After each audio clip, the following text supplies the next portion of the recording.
दोस्तों सब्सक्राइब कीजिए competition boss channel को और दबाइए इस नोटिफिकेशन बेल को। जीके, संस्कृत और करंट इश्यूज के हर टॉपिक्स, हर टेक्निक्स और हर टिप्स आपको मिलेंगी सबसे पहले।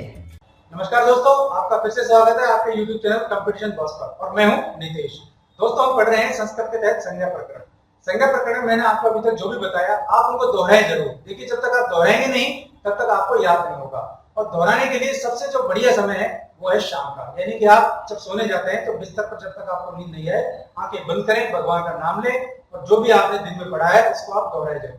और सुबह सुबह का समय याद करने का होता है, तो दो टाइम में आप बांट लें। सुबह आपको पढ़ना है नया और शाम को आपको दोहराना है। तो दोस्तों संज्ञा प्रकरण में हम आगे चलते हैं कि संज्ञाएं किस प्रकार विशेष होती हैं और किस प्रकार इनको याद रखा जाए। तो दोस्तों आइए चलते हैं क्लासरूम की तरफ। ओम भूर्भुवः स्वः तत्सवितुर्वरेण्यं भर्गो देवस्य धीमहि धियो यो न प्रचोदयात्। दोस्तों हम देखते हैं पद संज्ञा। पद संज्ञा किसको कहते हैं? आपको पता होगा, दो प्रत्यय बताए थे मैंने आपको, सुप और तिंग। ये दो प्रकार के प्रत्यय होते हैं। तो पद संज्ञा के कौन से होते हैं? इसका सूत्र भी इसी प्रकार बनेगा, सुप तिगंतम पदम। ठीक है, यानी कि सुप और तिंग प्रत्यय जहां होंगे वो उसकी पद संज्ञा का निर्माण करेंगे। सुप प्रत्यय मैंने आपको बताए थे, फिर बता रहा हूं।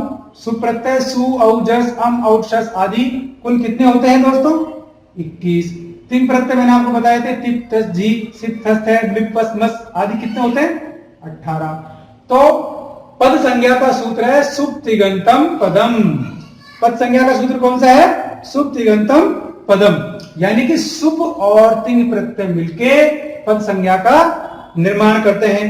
ठीक है दोस्तों, अब हम देखेंगे एक और सूत्र आता है इसमें, ए पदम ने प्रयुज्यित है।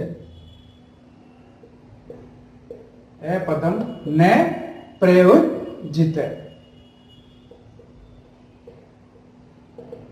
ठीक है, ये क्या करता है कि संस्कृत में किसी भी शब्द को, देखिए एक नियम है कि संस्कृत में पद कब कहलाएगा, किसी भी शब्द को पहले हमें पद बनाना पड़ेगा, यानी कि उसमें सु औ जस आदि ये प्रत्यय 21 प्रत्यय है, वो तजी आदि तिंग प्रत्यय में से 18 प्रत्यय कोई ना कोई प्रत्यय जोड़ना पड़ेगा, तो वो पद कहलाएगा। संस्कृत पूरी पदों पर आधारित है, शब्दों पर आधारित नहीं है। ठीक है, तो संस्कृत में किसी भी शब्द को पद बनाए बिना प्रयोग नहीं किया जाना चाहिए, चाहे कोई भी शब्द हो। अच्छा, उसको पद बनाने के बाद ही हम प्रयोग में ले सकते हैं। तो यहाँ ये ध्यान रखना चाहिए कि ये इसलिए जरूरी है कि अगर हम किसी चीज को पद बना देंगे तो उसमें अशुद्धियों की संभावना बिल्कुल खत्म हो जाएगी, यानी ना के बराबर हो जाएगी। अच्छा, अव्यय और निपात देखिए। अव्यय और जो निपात हैं उनसे विभक्ति कार्य होता है, जैसे सु औ जस आदि नहीं होते। इससे यह मानकर चलना पड़ेगा हमें कि चाहे सुबंध आदि का लोप हो या उनको पद तभी माना जा सकता है जब उनका सुबंध आदि कार्य संपादित हो।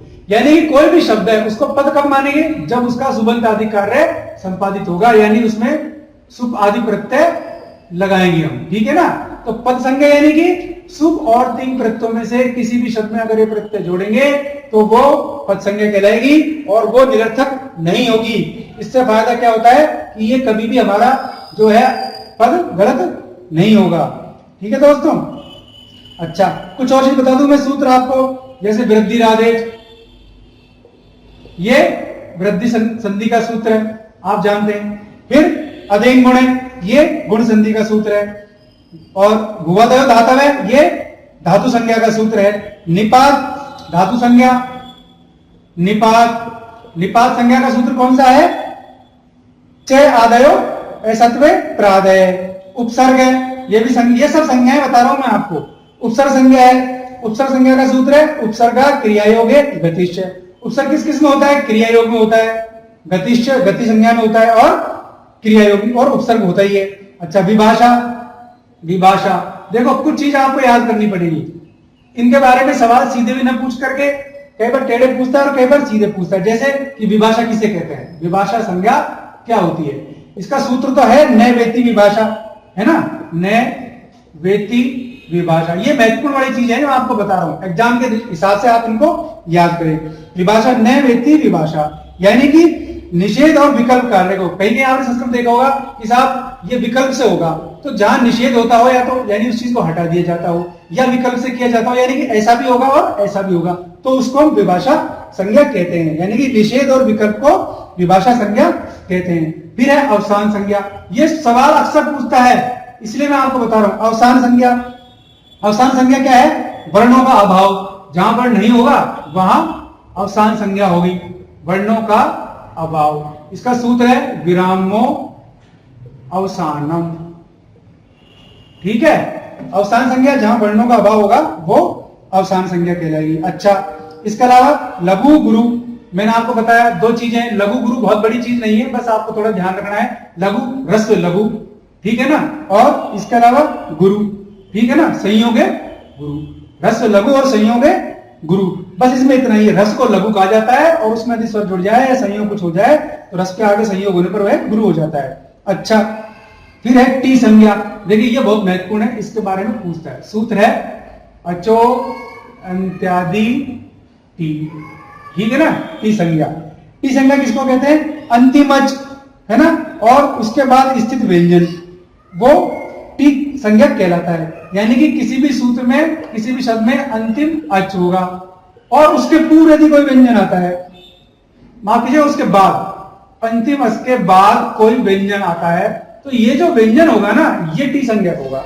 ठीक है, तो अच व्यंजन, अच के बाद यदि कोई व्यंजन आता है तो वो व्यंजन टी संज्ञा होगा। इसका सूत्र होगा अचो अंत्यादि टी। अब देखिए उपदा संज्ञा। उपदा संज्ञा भी पूछता है कि उपदा संज्ञा किसे कहते हैं, या इसका सूत्र क्या है। उपदा संज्ञा, इसका सूत्र है अलो अंत्याद पूर्व उपदा। ये देखिए थोड़ा सा उल्टा है, अलो अंत्याद पूर्व उपदा। उपदा संज्ञा क्या कहलाती है कि अंतिम वर्ण से पूर्व के वर्ण को उपदा संज्ञा कहते हैं। यानी कि जो सेकंड लास्ट वर्ण है वो उपदा संज्ञा कहलाएगा। अंतिम वर्ण से पूर्व के वर्ण को, अलो अंत्याद, अंतिम वर्ण से पूर्व के वर्ण को, अंतिम व्यंजन से पूर्व के व्यंजन को, अंतिम वर्ण से पूर्व के वर्ण को हम क्या कहते हैं? उपदा संज्ञा कहते हैं। उपदा संज्ञा, टी संज्ञा, विभाषा और अवसान, ये चारों आप बहुत अच्छी तरीके से पढ़े। इन चारों में से हमेशा सवाल पूछता है। जो ठीक से पढ़ेंगे देखेंगे उनके लिए सवाल आसान होगा, वरना देखेंगे अवसान क्या होता है उनको समझ में नहीं आएगा। तो दोस्तों आज के लिए बस इतना ही। यह जानकारी आपको कैसी लगी कमेंट बॉक्स में जरूर लिखें। अगर आपको जानकारी पसंद आई तो आप इसे लाइक करें और अपने दोस्तों में शेयर भी जरूर करें। और अगर मेरा चैनल आपको पसंद आया तो इसे सब्सक्राइब करना ना भूलें। ऐसी किसी उपयोगी जानकारी के साथ फिर मिलते हैं अगले वीडियो में, तब तक के लिए नमस्कार।